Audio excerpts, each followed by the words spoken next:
Hello, everyone, and welcome to this monthly CUAHSI Cyberseminar series, Introduction to Snow Hydrology, hosted by CUAHSI and SINTER. This webinar is being recorded and will be posted on the CUAHSI YouTube channel in the coming days. This series takes place on the last Friday of the month, and if you missed the previous installments, you can check them out on the CUAHSI YouTube channel. Our last installment will be next month, last Friday of the month. This month, we are joined by Eli Deeb and Chris Derksen, who will be presenting on remote sensing, thermal, passive microwave, and radar remote sensing of snow. Last month, we were joined by Mackenzie Skiles, who presented Remote Sensing 1. So this is a continuation of this remote sensing of snow theme. Again, that recording is on the CUAHSI YouTube channel. My name is Julia Masterman. Nope, sorry. My name is Julia Masterman, and I'm the Science Education and Outreach Coordinator at CUAHSI. Before we get started, I just wanted to give a little bit of background on who we are and what we do. CUAHSI is the consortium of universities for the advancement of hydrologic science, and our mission is to advance water science by strengthening interdisciplinary collaboration, providing critical infrastructure through our data services, and promoting education in water science at all levels. We seek to achieve this mission through two main avenues, our community services and our data services. CUAHSI community services include grants and fellowships for graduate students and early career researchers, workshops and trainings like the Snow Measurement Field School, which is pictured here, our Summer Institute with the National Water Center, Cyberseminar series like this one, the CUAHSI Virtual University, and more. The other side of the house are our data services, and these include data archival and collaboration tools, including HIS and HydroShare.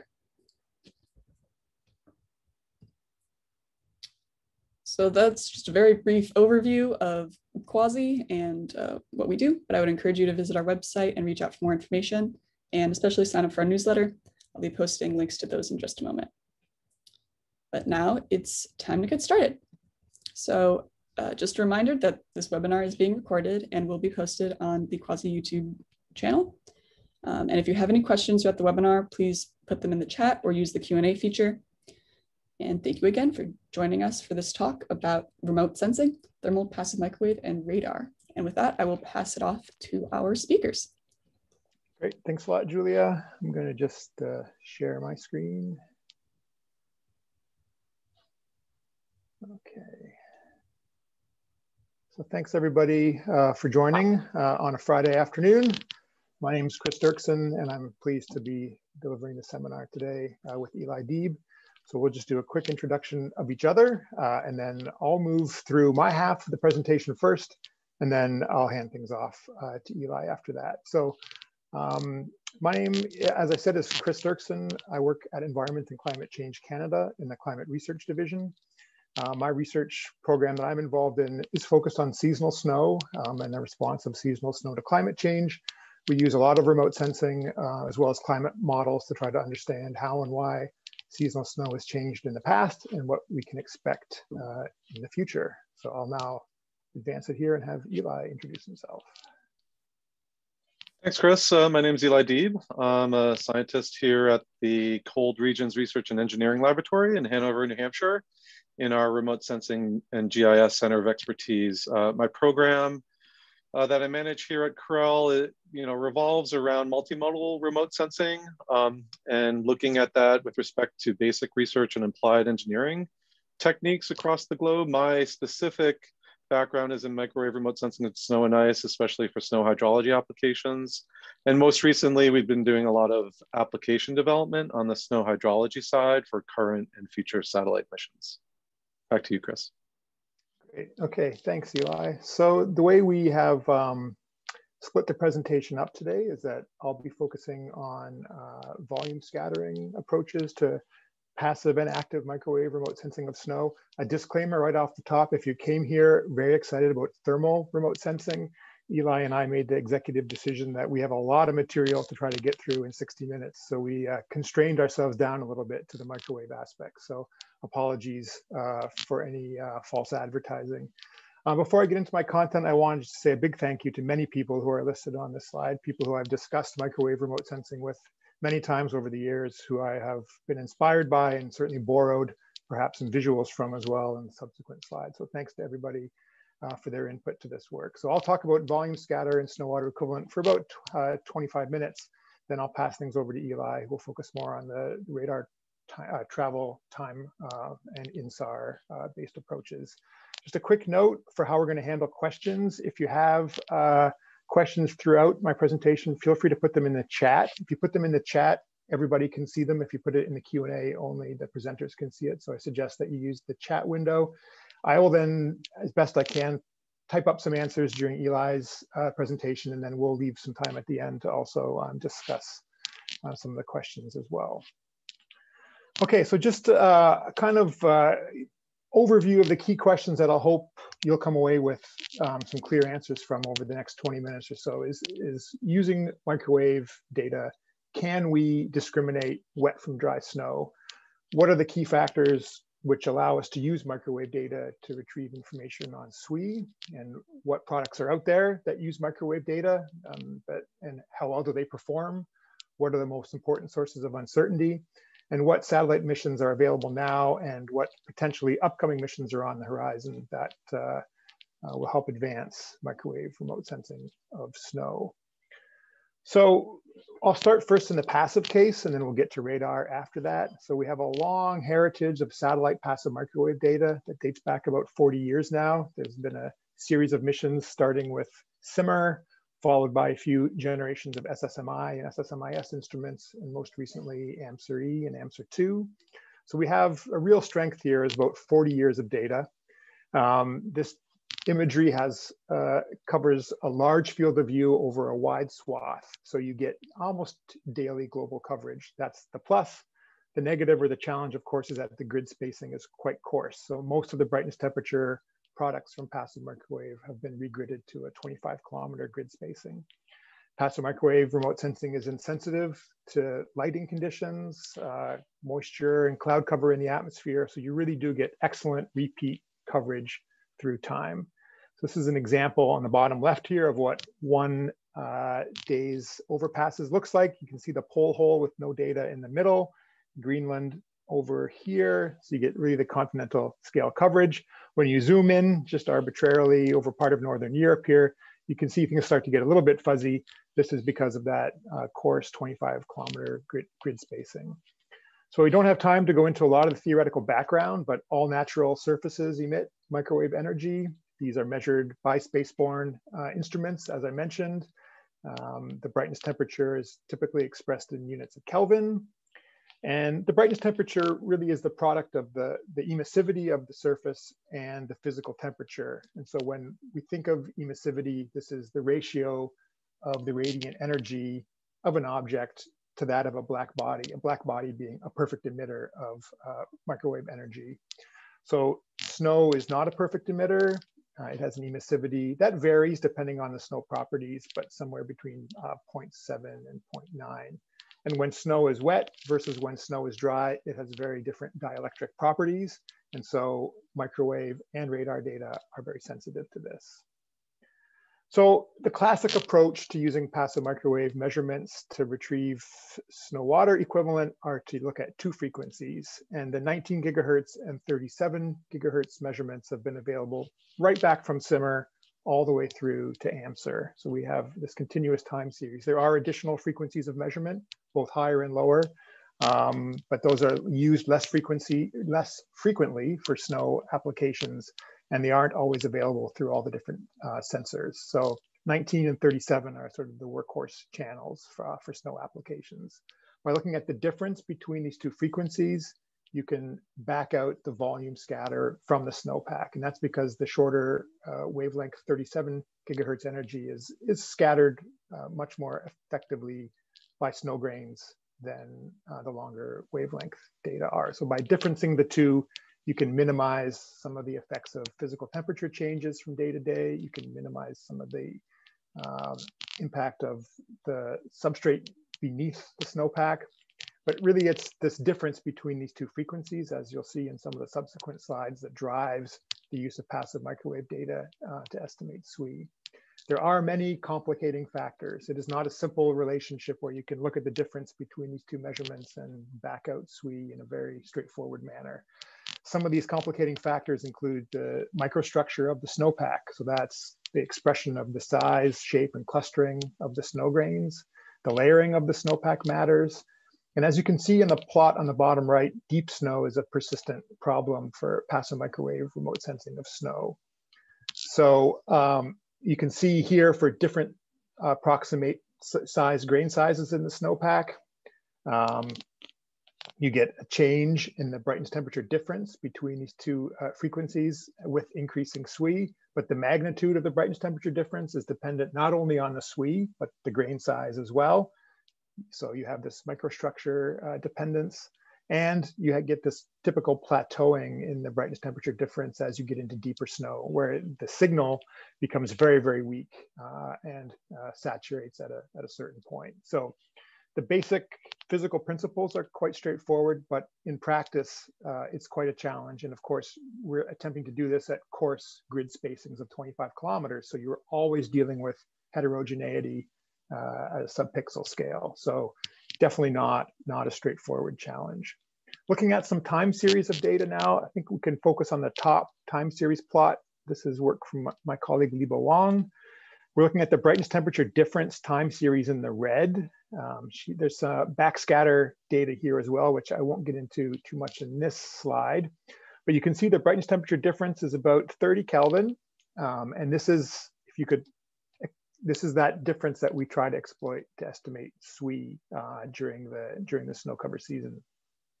When the snowpack gets wet into the spring, you see this drop in the brightness temperature difference goes down close to zero. That's because the snowpack is wet.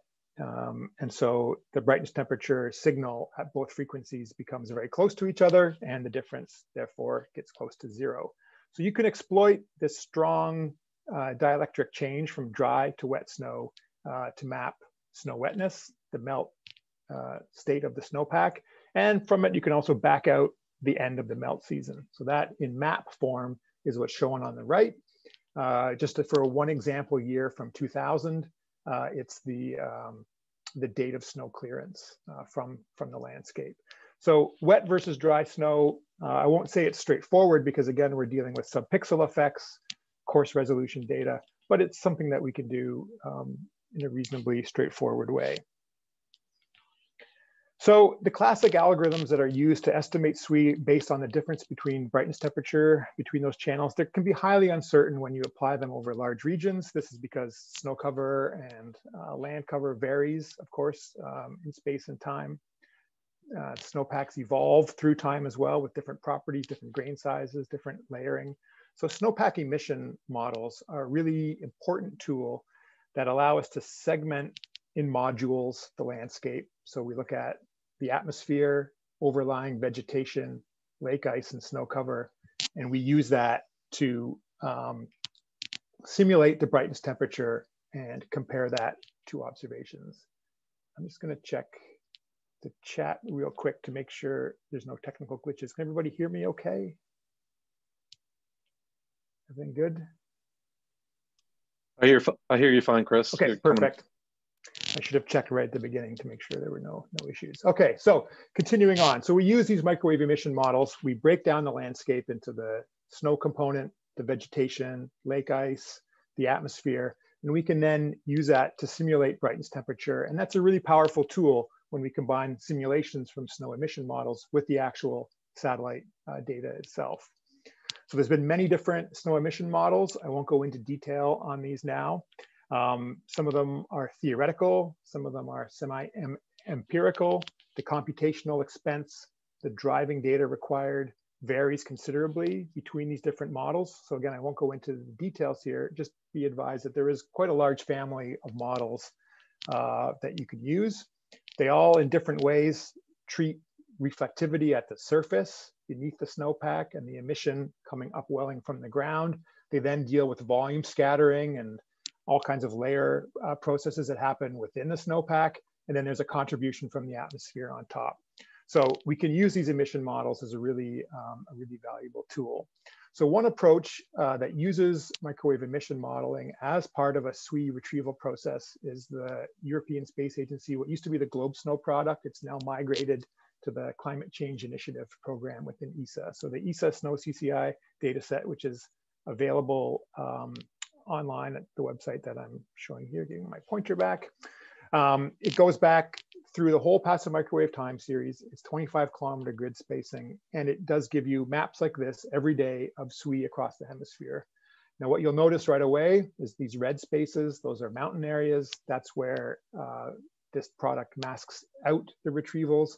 There's a number of good reasons why they do that. So again, at these coarse grid spacing, passive microwave data is not the problem solver for mountain snow.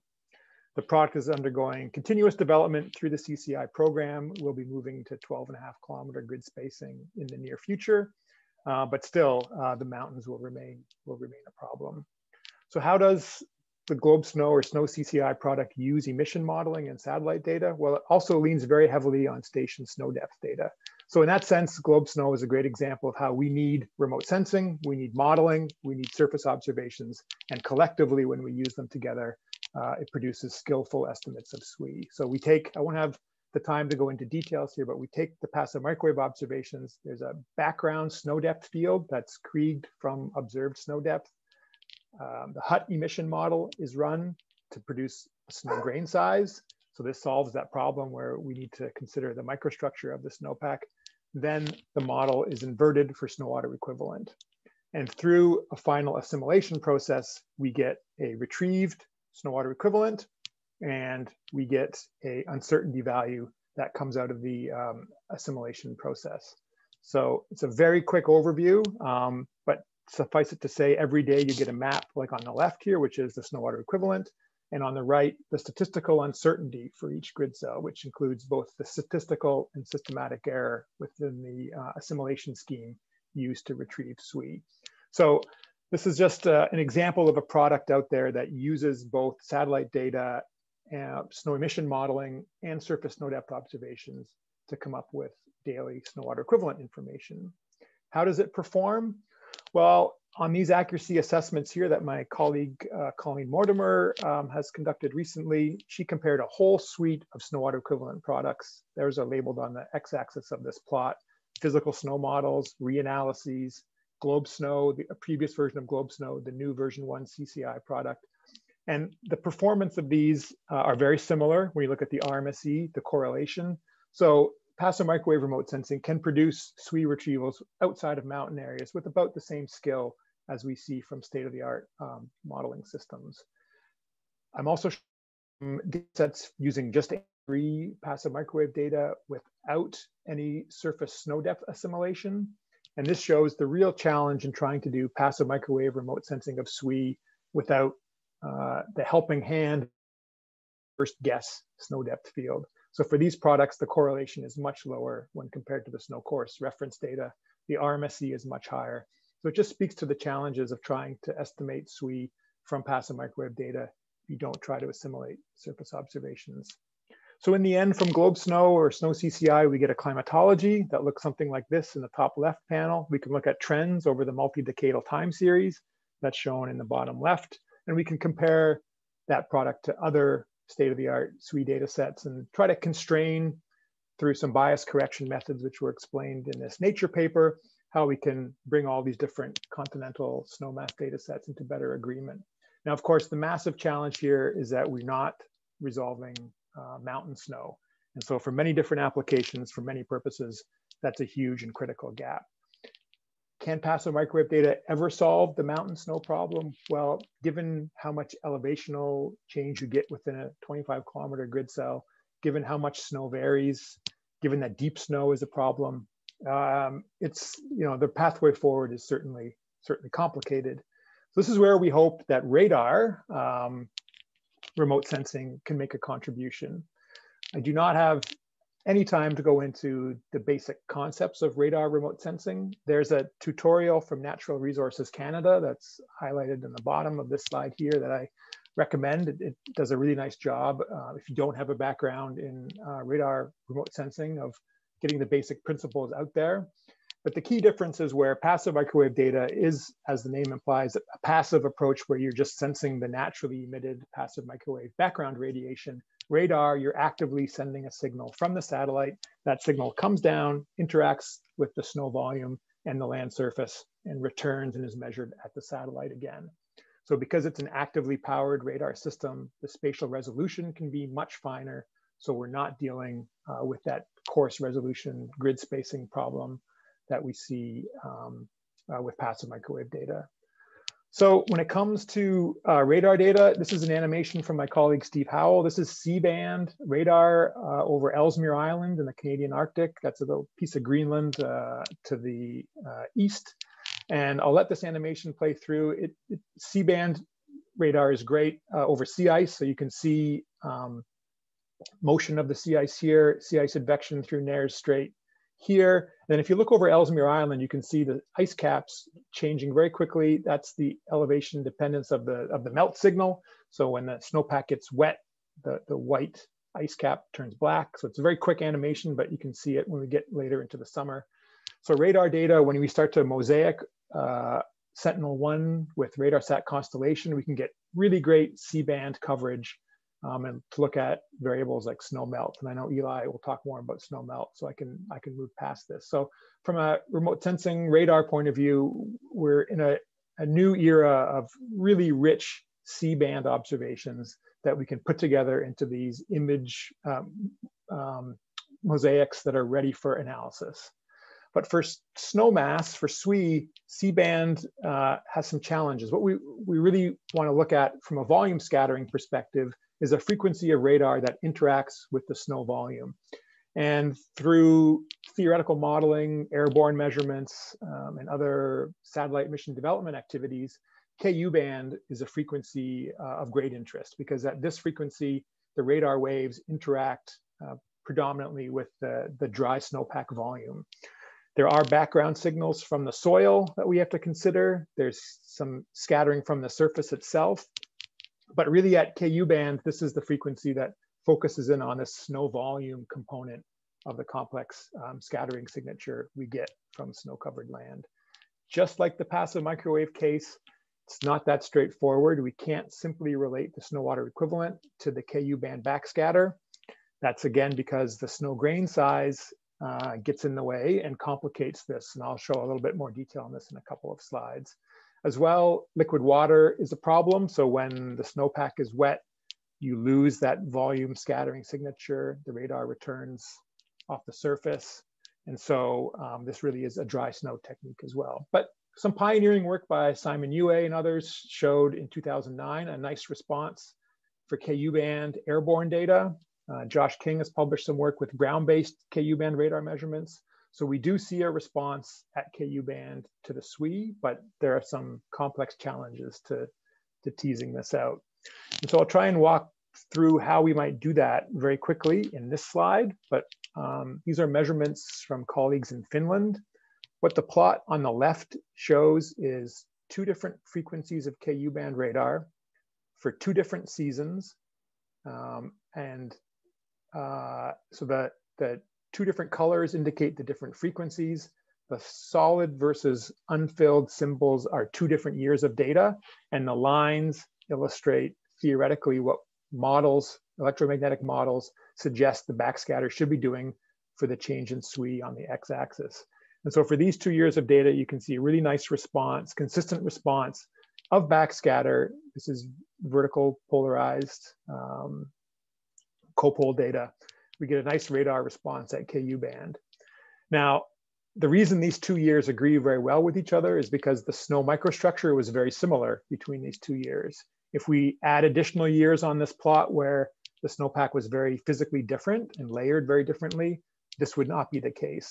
And that's illustrated in the center plot, where we're looking at snow depth across the x-axis, Ku band, backscattering, VV again on the y-axis, and different grain sizes are indicated by the different colors. And so you can see the magnitude of backscatter as it changes with the snow depth in this case is strongly affected by the microstructure of the snowpack.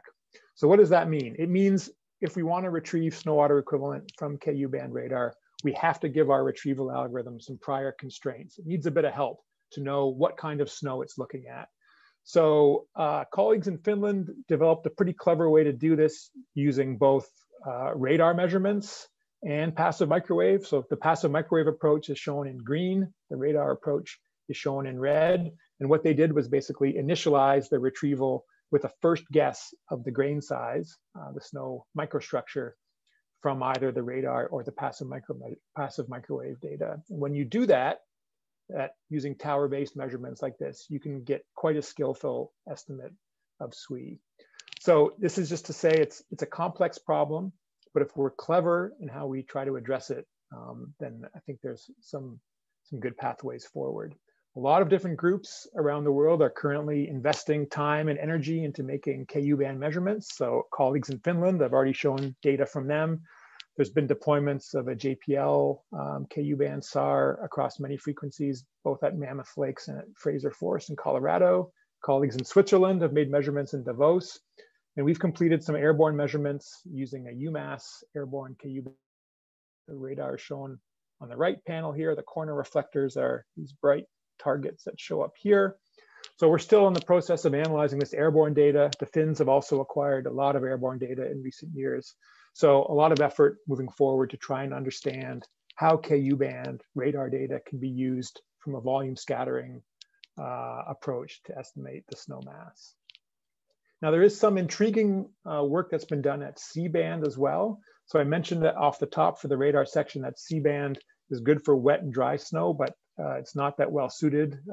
This frequency is not as well suited for snow mass. There's been some very intriguing work that Hans Lievens has led to show that if you take a ratio of VH to VV from Sentinel-1 C-band data, there is a relationship apparently with dry snow depth. This is, I think, work that needs to be pursued a little bit further to understand what the physical mechanisms are behind this. And to answer that question, there's been some simulations done recently that suggest this cross-pole response is driven by aggregation of snow grains within the snowpack. So I just wanted to highlight the fact that while KU band is a new measurement frequency of focus for snow mass, we might be able to combine KU band with C band as well to try to use multi-frequency radar to answer some questions about snow mass. The C-band approach is, intriguing because we have a lot of C-band data already, as I mentioned. We have also emerging missions like NISAR, which Eli will talk about, and biomass that take us into the lower radar frequencies. But we don't have at present there's never been a SAR operating at KU band. We've had scatterometer data from QuickScat, but we've never had a KU band SAR before. So one thing we're working on in Canada, in partnership with the Canadian Space Agency, is a spaceborne KU band SAR mission. This would acquire data at 2 frequencies, which are the same 2 frequencies I showed in some of the previous slides that show that nice response to snow mass. Our goal will be to get coverage of Northern Hemisphere snow-covered areas every 5 to 7 days because we have quite a wide swath. I'm showing the map here just as an example for Canada. And we could switch between modes where we have a 500-meter imaging mode and a 50-meter imaging mode over a narrower swath.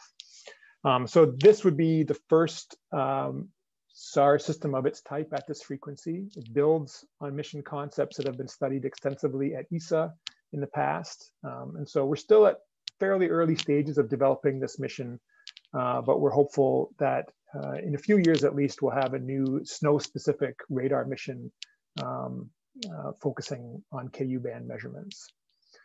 On the passive microwave side, I wanted to highlight the Copernicus imaging microwave radiometer. This is a future mission that ESA is developing at present. It's a pretty exciting concept. We'll provide brightness temperature data from L band, so covering a measurement made by missions like SMOS and SMAP right now, all the way up to W band. And Thomas Laverne made this great graphic that I like to steal that shows the footprint size of historical passive microwave measurements from AMSR2, what some other microwave imagers will look like in the future, and then what CIMR will provide. And it really is a step forward in getting, at 37 gigahertz, basically 5-kilometer grid spacing will be achievable. So this is a huge step forward and will support many different applications, including snow mass. So my time is up. I know that's a lot of material to take in. I moved very quickly. We could spend an hour on just one of the subcomponents of that presentation. But to summarize, can we discriminate wet from dry snow? Yes, we can. It's fairly straightforward due to the large dielectric difference between wet and dry snow. With passive microwave data, coarse resolution is always a problem. But C-band SAR is much better suited for complex terrain for determining wet versus dry snow. For snow water equivalent, passive microwave is useful. Volume scattering can be exploited. I've been working in passive microwave remote sensing for decades, and I have to say a lot of the challenges that we face are the same ones that were present back in the earliest papers on this topic. It's because the key sources of uncertainty remain vegetation, complex terrain, wet snow, deep snow. These challenges don't go away. They can't be easily resolved with 25-kilometer resolution data. Really we're sort of pushing things, I think, on the passive microwave side about as far as we can. And the key there is to combine passive microwave satellite data with surface snow depth observations.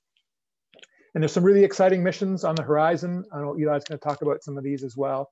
But between Meteosat Next Generation, Satellite B, which has a passive microwave imager on board, with CIMR, with potentially Ku-band SAR in the future, there's some new missions coming down the pipeline, which could be quite helpful to the snow community. So I'll stop there, and I will stop sharing my screen, and I'll pass it over to you, Eli. Thanks, Chris. Just answering one last question here. There was a question about the NRCA webinar. Do you have a link to that? The NRCan tutorial? Yeah, it's in the slide. I will cut and paste that into the chat so people can. Thank you. Thank you. Otherwise, I think I triaged most of the other questions. Cool. So feel free to review those if you want to add to the discussion. I'll sort of start off here so we don't waste any more time sharing my screen. You can hear me okay? Yep, you're good, Eli. Awesome. Okay, share my screen. Okay, yeah, thanks for those questions in the chat. I think several of you have probably been participating in these seminars, and I think this gives us a great opportunity to continue this discussion. I'm just going to go from the PowerPoint just to make things easy. Full screen mode. Okay, thanks. Okay, so I'm going to sort of build upon what Chris talked about, highlight some radar travel time discussions and in both dry and wet snow conditions. And that will set up sort of further discussion about how we can use changes in backscatter to identify wetness. And along that path, I'll talk about some current satellite missions that we're excited about and are using for these techniques. So again, I want to thank a group of folks, both from NASA and folks from here at our Cold Regions Research and Engineering Lab, listed there, and many others, both colleagues of mine and contemporaries as well as students. Some of their work are in this presentation. So I'll talk about the radar travel time through snow a little bit in more detail, sort of get down to some ground-based observations using some ground-based radar. I'll talk about InSAR, the Interferometric Synthetic Aperture Radar method, and how we're using that method with respect to snow estimation. I'll show an example of the Snowmelt mapping using radar backscatter from the European Space Agency Sentinel-1 set of satellites. And then along the way, talk a little bit about NASA SnowEx and the InSAR mission, the NASA Indian Space Agency Synthetic Aperture Radar mission. So radar propagation in snow, I think Chris sort of started along this discussion. I just wanted to highlight, you probably have seen this in some of the other seminars, the electromagnetic spectrum at the bottom of this slide. Someone had a question about the difference between the MODIS sensor and the AMSR-E sensor. So the MODIS is operating in those optical, the the blue, green, red, and infrared portions of the electromagnetic spectrum. And they're measuring the solar reflection at those wavelengths. And then what we're talking about is in these microwave, these longer wavelengths, sort of on the order of 1 meter to sort of tens of meters.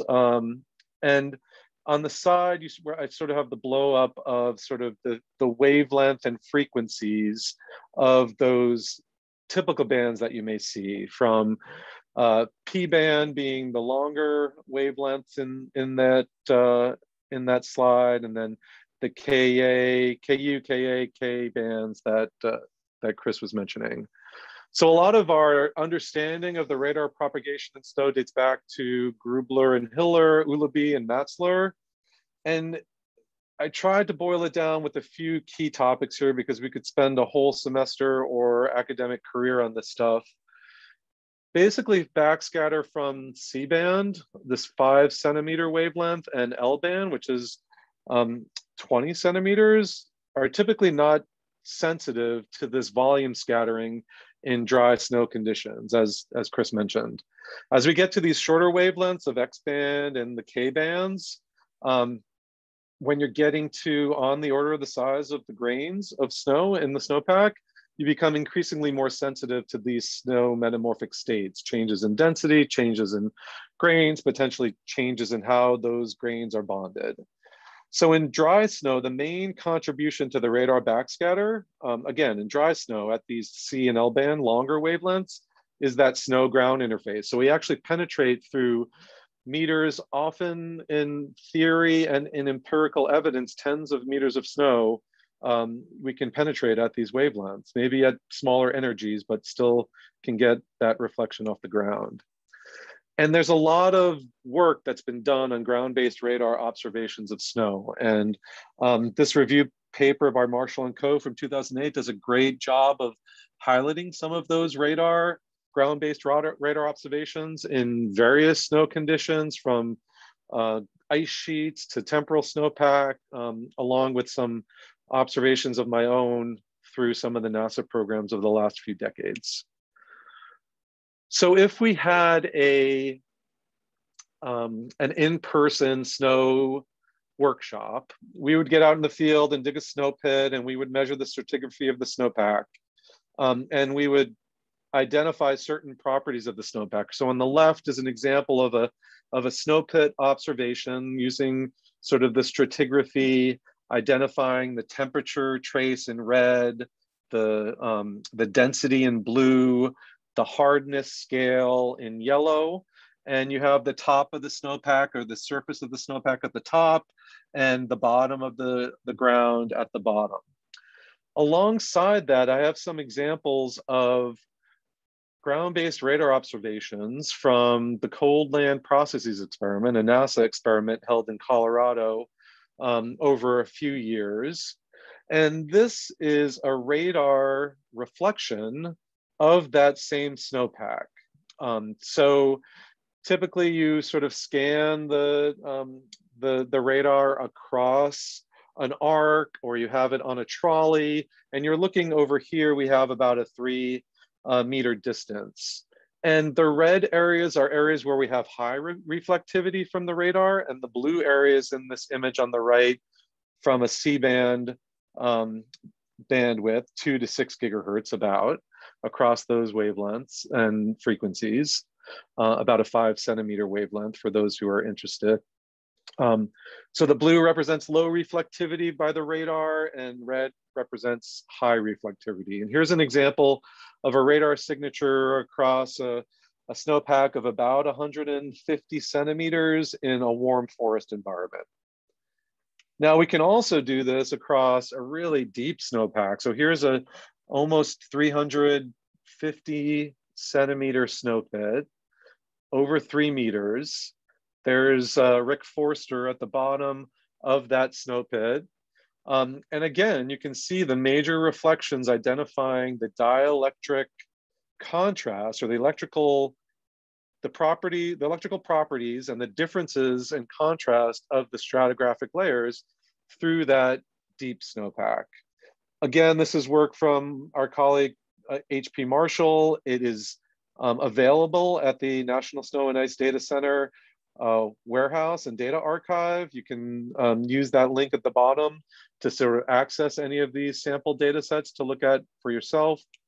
So let's look at this based on different frequencies or ranges of frequencies and what we typically can see from spaceborne or airborne platforms.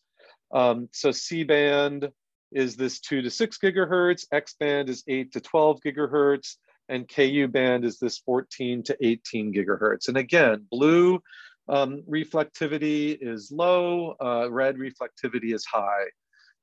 Sort of that red trace is an average amplitude across each of those layers, each of those arcs. And you can see on the top 3 images under dry conditions at both C, X, and even at Ku to a certain extent, we're penetrating through the snowpack. We're getting reflectivity from various internal stratigraphic layers. So we're getting a response even at the base at X band and Ku band. But as soon as we introduce some liquid water into the snowpack through spring melt in March for this Colorado site, you can see at C-band you are penetrating through the snowpack and you're getting some reflections deeper into the snowpack, but it's much less clear as to the stratigraphy. And as you can see with the X-band and Ku-band results, we really aren't penetrating into the snowpack that deep at all. Again, this is the same snowpack for C-band, X-band, and Ku-band. Okay, so how can we leverage that idea that we can penetrate through dry snowpacks at these longer wavelengths at C, and I'll talk a little bit about L-band. The first thing I want to just introduce is some background in InSAR, Interferometric Synthetic Aperture Radar. It's been around for decades. It's been used extensively to measure displacement on the Earth's surface. Some of the typical applications are in generation of digital elevation models. So if those of you are familiar with the SRTM, the Shuttle Radar Topography Mission, that's where they use this technique in a single pass to estimate the elevation of the Earth's surface between 60 degrees north and 60 degrees south. But you can do a repeat pass interferometry where you can look at changes in the timing that the signal or the phase of the signal takes to be emitted from the satellite, interact with the surface, and return back. And some of the seminal work on that is looking at earthquake displacement before and after an earthquake. You have a satellite acquisition, radar satellite acquisition, and you can create an interferogram. So it graced the covers of Nature back in the 1990s, looking at the Landers earthquake. And then they can use this technique to build a ice sheet velocity map for both Antarctica and Greenland. And again, through the National Snow and Ice Data Center, through the NASA Measures program, they've used this technique to estimate surface velocities. But what we're doing is we're leveraging this change in path length or this change in timing with a no snow condition for the simple case. Here we have a satellite emitting a signal. You have the range with no snow signified as delta R NS, no snow.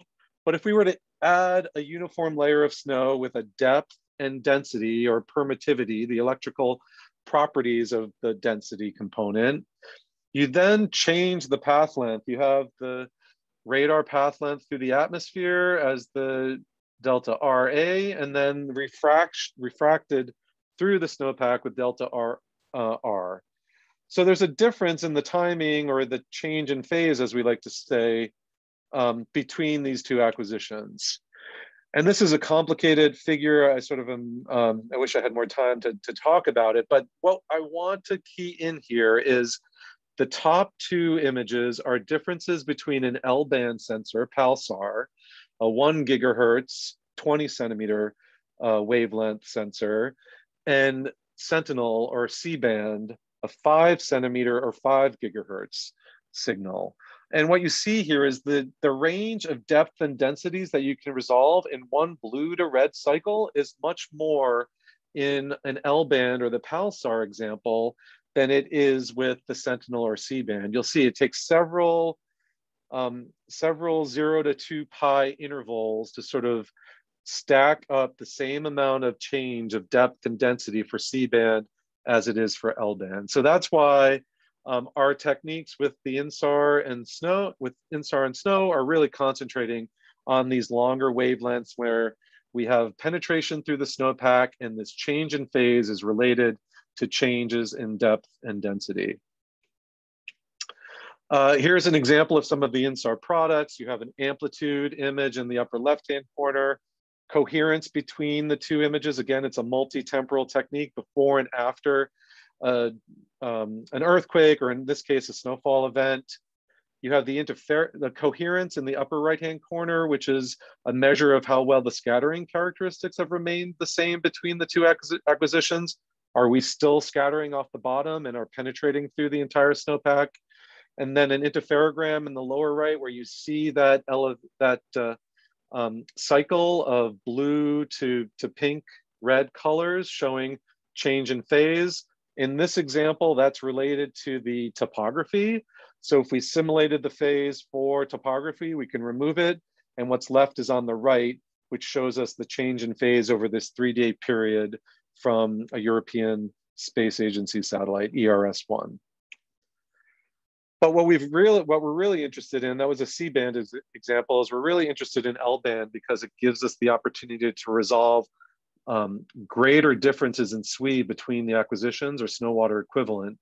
So as part of the NASA SnowEx 2020 field campaigns, we had an airborne L-band instrument collect data. So here's an example on the left of a change in phase from InSAR, from the UAV-SAR airborne asset, between the 13th of February and the 1st of February.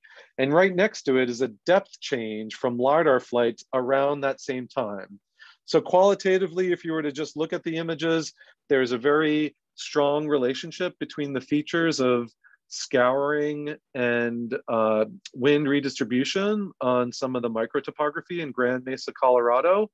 And we're really using only the depth we're only calculating the depth from the UAV-SAR InSAR acquisitions based on that phase change and how the incidence angle may change across that result. And we can use a measured surface density to sort of compare that to the LiDAR depth distribution. So why are we really interested about L-band? And I just went to the website yesterday and I noticed that it was 1 year, it was 1 year and 1 day to the projected launch. So I went up and updated this slide to show the projected launch of 2022, 1 year from today. It is a L-band and S-band interferometric synthetic aperture radar.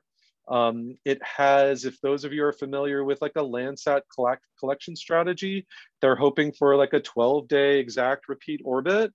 On the order of 3 to 10 meters spatial resolution, and really partnering with the Indian Space Agency to both provide an L-band instrument that the NASA JPL folks have brought to the table, and the S-band instrument that the Indian Space Agency has brought to the table. And they've been talking about this type, NASA's been talking about this type of instrument since I was a graduate student. So we'll see 1 more year and hopefully we'll have something in space with respect to this type of capability. And to end, I want to quickly go into radar and a melting snowpack. So we have this transition from a cold winter snowpack to one that would be isothermal, where the temperature is the same through the entire snowpack. This is really critical for snow energy balance and runoff forecasting. And as I mentioned, in dry snow, that primary source of backscatter and reflection is that snow-ground interface. But with the presence of liquid water in the snowpack, that radar backscatter decreases and provides a basis for wet snow identification. And there's some previous work here that shows the theory and then the application of these methods. So threshold-based wet snow identification techniques have been derived using images from the melt season, as well as reference images from that same orbit in a non-melting season. And here are some examples of those, that previous work. I'm going to concentrate on one of our PhD students at the University of Utah, Jewel Lund's work, which was published in 2020, where she used the constellation of European Space Agency satellites. It's a C-band synthetic aperture radar. The revisit frequency is on the order of 12 days for both ascending and descending passes. So it can cover the same location, but from different viewing geometries. And you can build a time series for ascending pairs as well as descending pairs. That varies across the globe, and ESA has different collection strategies where you can have 3 or 6 day repeat cycles. And the ascending passes are typically afternoon local time and early morning local time. So you can see this diurnal cycle typically with these orbital strategies. And then you can also use some of the other European Space Agency satellites to look at optical properties of the snow to mask out some of the non-snow covered pixels. And here's a quick look at that work where you can build this time series of snowmelt progression from both the ascending and descending pairs. You can look at both wet in the morning as well as wet in the afternoon. This is for the Karakoram watershed in and near Pakistan. And then you can come up with different ways to look at it in the lower left-hand corner, where you can look at the elevation characteristics for the wet pixels versus the dry snow pixels, and then also look at it with respect to the area ratio based on the amount of snow in those different regimes. So with that leaves us about 8 minutes for some questions. So I'll end it there, and maybe we could have a little bit more question and answer. Chris, if that works. Yeah, that's great, Eli. So there's a couple questions. I answered the ones that I could, and of course I ducked all the difficult questions and left them for you. There was a NISAR question. Is NISAR single pass or repeat pass? Is the question. You're on mute, Eli. Thank you. So the single pass versus repeat pass refers to the technique. And yes, the NISAR instrument is considered like a repeat pass interferometric synthetic aperture radar application, where that one example of the SRTM would be a single pass where you have radar antenna on the same instrument measuring both backscatter and the transmission and the receive from 2 different antennas. So the antennas are separated in receiving. So that would be an example of a repeat pass radar methodology. One other question, Eli, that you might want to chime in on was, when ice melts, the coherence decreases. So that's how you differentiate, ice from water. If the loss of coherence is caused by algae, how do you differentiate that from melt-induced loss of coherence? Is that possible? Yeah, there's not a lot of work looking at that. The same sort of question has come up with respect to dust deposition. So there's a problem across the globe with respect to areas like perhaps irrigated areas that are now dried up and are sources of dust, and then in the springtime depositing snow on the April or spring snowpack, increasing the melt cycle and the energy balance of the melt cycle. So there's not a lot of work looking at that. My thoughts are, it's still a question about wavelength. So the penetration into the snowpack is related to that 20 centimeter wavelength. So as long as the algae isn't sort of like this thick layer that would inhibit that penetration at the 20 centimeter length scale, there's information there. I'm just not sure what you could glean from it. Yeah, and as mentioned in a follow-up question in the chat, you could use optical imagery, some indices from optical imagery to identify dust and algae layers on the surface of the snowpack. Okay, I think I'm fairly caught up to all the questions in the chat. We have a couple minutes left. If people want to put any remaining questions for either Eli or myself in the chat, go ahead and we'll take those.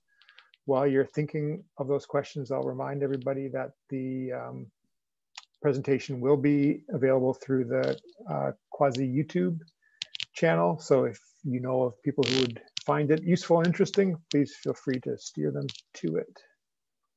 Jessica, there was a Q&A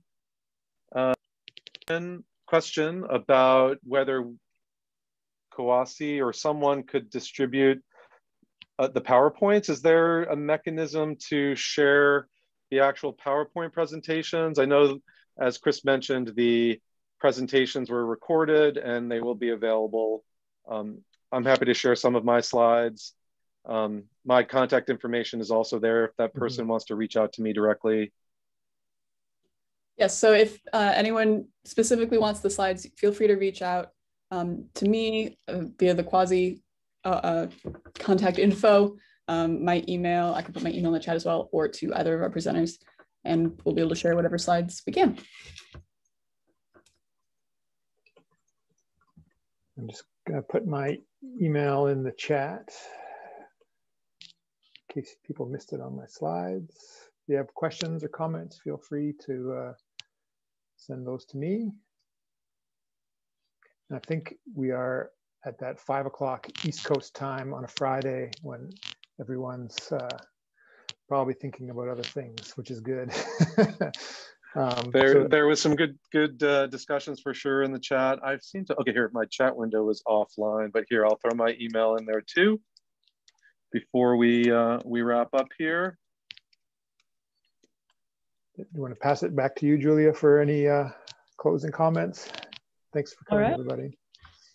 Yes, so thank you everyone for joining us today. A huge thank you to our presenters, a virtual round of applause.